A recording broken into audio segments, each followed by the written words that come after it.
Hello Provelas, mabuhay! This is Gazel Ortega and welcome back to my YouTube channel, and this is my last prediction sa Miss Cosmo 2024.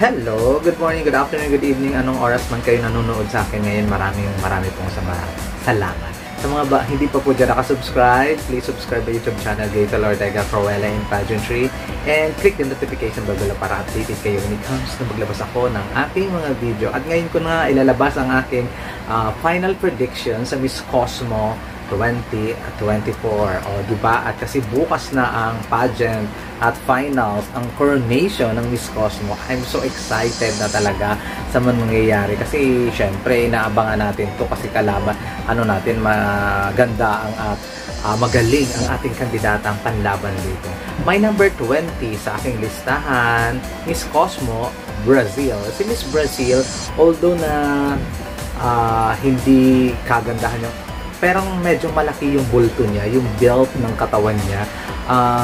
Halata doon sa gown and swimsuit. Pero maganda ang performance na ipinakita niya sa swimsuit and gown. Nakadepende na lang kung nag-perform ba talaga siya sa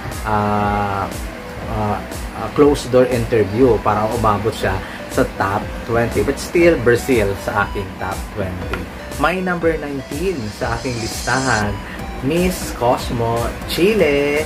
Si Chile, pagpasok pa lang ng pageant, talagang napag-uusapan siya.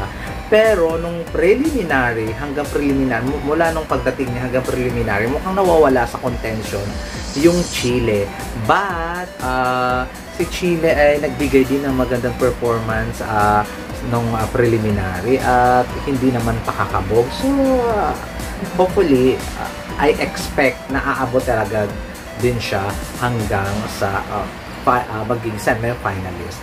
My number 18, magugulat kayo, nilagay ko lang siya sa aking number 18, New Zealand, Frankie Russell.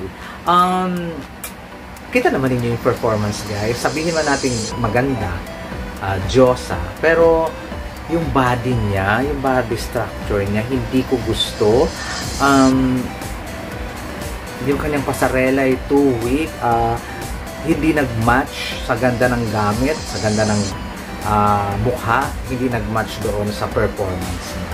Kaya still, baka kandidato sa mga may iltukuyo, palagay ko ha, but still nilagay ko siya sa aking number 18 kasi may konting tiwala pa naman ako. Kasi knowing Frankie, pag sa closed door interview, kakabog yung lola ninyo. Pero sa swimsuit and gown, sobrang underwhelming ang performance na ipinakita niya para sa akin. Ayan. My number 17 sa aking listahan, the Netherlands. Mas magandang performance niya kaysa kay New Zealand. But number 18 sa the Netherlands, nakitaan ko siya ng improvement. Nakilaan ko siya ng magandang performance. Nakitaan ko siya na mukhang papasok ito sa banga ng bonggang-bongga. Kaya huwag kang aano-ano kayo dyan kay Miss Netherlands. Diba? So, ganun, nilagay ko talaga siya Netherlands sa aking listahan at my number 17.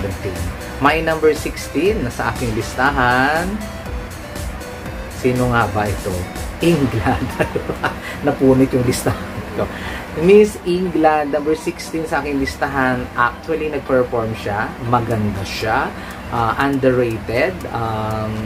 Talagang hindi siya pinag-uusapan pero na magaling ang kanyang performance doon sa preliminary competition. But still, nilagay ko siya sa aking number 16 kasi nga, yung hindi ko siya nakikitaan yung eagerness. Hindi ko siya nakikitaan ng ganap na ganap or talagang gigil na gigil na makakuha ng corona. Pero maganda ang performance at maganda ang mukha. Kaya nilagay ko si England sa number 16. Number 15 sa aking listahan, Honduras. Si Honduras, wala tayong question when it comes sa beauty. Wala rin tayong question when it comes sa yung ano ba tawag dito? Kumakabog siya. Performance, ayun. Ang problema, parang naliliitan ako ng very light kay Miss Honduras. Parang tapos nakukulangan ako. Parang may something na kulang sa kanya kahit na sobrang ganda na niya. Kaya nilagay ko lang muna siya sa aking number 15. Number 14 sa aking listahan.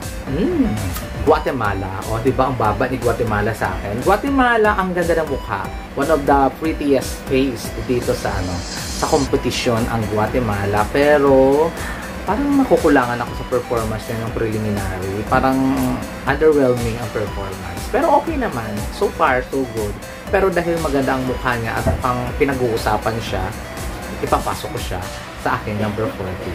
My number 13 sa aking listahan. Oh, surprise, surprise! Japan. Number 30 sa aking listahan, nag-perform siya. Swimsuit and evening gown. I don't know kung nag-perform siya sa preliminary interview, closed door interview, but for sure, papasok sa Japan. Nilagay ko lang talaga siya sa akin number 13 kasi I know naman nakakabog siya kasi may pinatunayan din naman siya sa kanyang preliminary competition. My number 12 sa aking listahan, hindi ko alam kung bakit number 12 siya, pero I think dapat nasa taas to eh. Nilagay ko sa akin number 12. I'm so sorry, Dominican Republic. Pero I'm sure hindi naman ako mag-violent reaction kung umabot ka sa top 5 or top 10. Grabe yung number 12 ko. Ang lakas. O, diba? Ang kanyang prelims, swimsuit and evening gown, top notch. Nagdududa lang ako doon sa kanyang prelims. Closed door interview. That's why nilagay ko lang siya sa aking number 12. My number 11 sa aking listahan. Oh, malapit na tayo sa top 10. Number 11, Mexico. Ayan. Gusto ko siyang ipasok sa top 10 kasi deserve niya. Pero nandun ako sa punto na ang dami ding mga kumabog kasi. Ang daming magaling din ang performance. Basta, ganun. Gusto ko talaga siyang ipasok. But, hindi ako mag-violent reaction din. Same as Dominican Republic. Kung pumasok si Mexico sa top 10 or top 5. Kasi magaling naman talaga. Okay. Papasok dato sa ating top 10. Grabe. Itong top 10 na to, grabe. Unexpected ko. Hindi ko akalain na ito ang magiging top 10 ko. Kasi sa nung mga nakaraang mga araw at mga linggo, medyo wala sila sa contentions, to be honest. My number 10 sa aking listahan, Tanzania. Obvious ba? Si Tanzania, nandyan siya kasi mukhang siya na ang top sa voting. Obviously, ang mananalo sa voting, kaya nilagay ko lang siya sa aking number 10, Tanzania. Kasi mukhang siya na talaga magta-top sa voting. At kung hindi man, mukhang papaboran pa rin siyang papasok sa competition. Kung halimbawa maumusan man siya ni Philippines, papasok pa rin si Tanzania kasi sa binigay niyang alam mo yun, yung effort na maging top sa botohan. Ayun. My number 9 sa aking listahan, nakakagulat but Australia. Grabe, plakado. Maganda ang eksena ni Australia, swimsuit and long gown. Hindi questionable kung bakit nilagay ko siya sa aking top 10 or number 9, top 9. Maganda ang ipinakitang performance. And hopefully, maganda ang ipinakitang preliminary closed door interview para sure nasa top siya, diba? Ngayon, punta na tayo sa aking number 8. Number 8, hindi ko rin inaasahan na kumabog. Cote d'Ivoire. Diba? Aminin nyo, one of the best performance sa preliminary competition, swimsuit and evening gown. I don't know sa preliminary interview pero mukhang kumakabog din siya, nararamdaman ko si Cote d'Ivoire. Nilagay ko siya sa aking number 8. Hindi ako masyadong facially stunning sa kanya, but I know na lolaban siya sa kompetisyon ng bonggang-bongga. My number 7 sa aking listahan, Cambodia. Nilagay ko lang siya sa aking number 7 kasi hindi rin ako nagagandahan sa kanya. Pero ang performance is amazing. Ang performance sa swimsuit and long gown competition is spectacular. Kumbaga, kung maghahanap ka ng performance, siya ang nagbigay. Pero hindi ko talaga siya bet. Hindi ko bet yung beauty na meron siya or hindi ko bet yung presence na meron siya. That's why, ayun lang, kay Miss Cambodia. Kaya nilagay ko siya sa aking number 7. My number 6, same as Same as number 7 kong Cambodia, Thailand. Hindi ko bet yung ano niya, yung presensya niya. Parang ayoko sa kanya. Parang mga ganun, di ba? Hindi naman natin yan pipili. Minsan may ayaw tayong tao kahit wala namang ginagawa sa atin. May mga ganun. Ganyan yung feeling ko kay Vietnam. Bida-bida, pam-pam, ganun. Si Thailand. Para sila ni Cambodia. Maganda ang performance sa swimsuit and evening gown. Mukhang hindi naman siya kumabog sa preliminary interview, kaya nilagay ko lang siya sa aking number 6. But knowing Thailand, alam nyo naman na hindi yan pakakabog ng bonggang-bongga. Ayun ang aking number 6. Ngayon, pasok na tayo sa top 5 ko, guys. Grabe, unexpected na ito ang aking top 5. May number 5 sa aking listahan.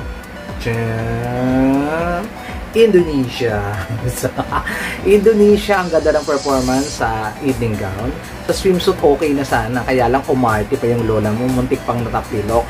Okay siya. At mukhang paborito siya ng all. First name basis pa nga tumawag sa kanya yung yung may-ari na si Bawang. Tata, are you there? Diyos ko, napag-aalaman nga. Pasok sa top 5. Ayan, top 5 ko talaga si Indonesia. Hindi ako magdadalawang isip, top 5 talaga si Indonesia. Kahit hindi naman siya maganda, top 5 pa rin si Indonesia for me. Magandang eksena.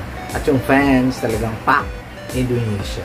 Number 4 sa aking listahan, Vietnam. Alam mo, pwede ko pang itong iangat Kaya lang, nakikitaan ko kasi na hindi nila ipapanalo yung Vietnam even na nag-perform siya ng bonggang-bongga. Evening gown ng swimsuit, ang ganda ng performance. And I know nakakabog talaga din siya sa preliminary interview. But, nilagay ko lang siya sa aking number 4 kasi parang hindi talaga sila ipapanalo ng Miss Cosmo ng bonggang-bongga. Si Vietnam. Naramdaman ko lang.